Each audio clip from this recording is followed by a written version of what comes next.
எல்லாருக்கும் வணக்கங்க. இன்னைக்கு என்ன சமையல்னா எங்கள் வீட்டில் வாழைத்தண்டு தாங்க.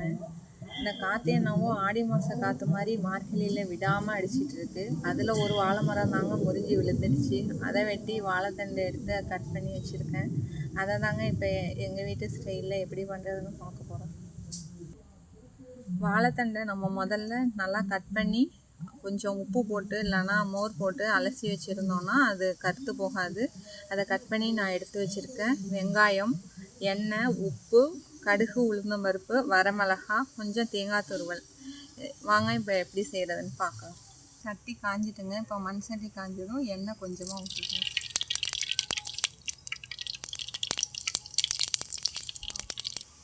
எண்ணெய் காஞ்சிட்டு இப்போ கடுகு, உளுந்தம்பருப்பு போட்டுக்கலாம்.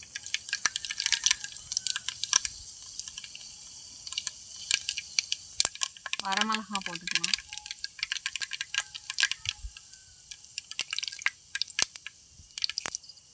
கருவேப்பிலை கொஞ்சம்,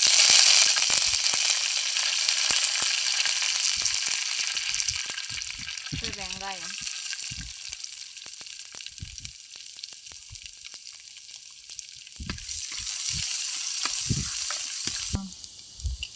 சொல்றீங்க.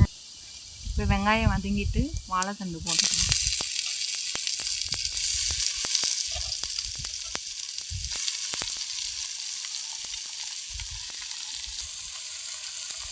இப்போ கொஞ்சமாக உப்பு போட்டுக்கணும்.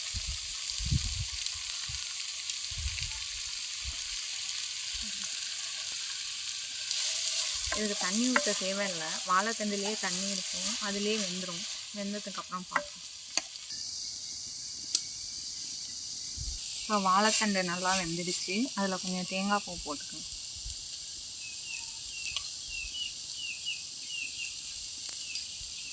ஒரு 2 நிமிஷம் கலந்து விட்டு இறக்கி வச்சுட்டா ரெடி ஆகிடும்.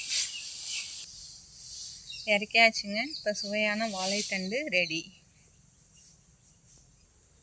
வாழைத்தண்டில் நார்ச்சத்து அதிகமாக இருக்குங்க. வாரத்தில் 2 நாள் சேர்த்துக்கிட்டா உடம்புக்கு ரொம்ப நல்லது. நம்ம உடம்புல உள்ள கழிவுகள்லாம் வெளியேற்றுறதுக்கு இது ரொம்ப உதவியாக இருக்கும்.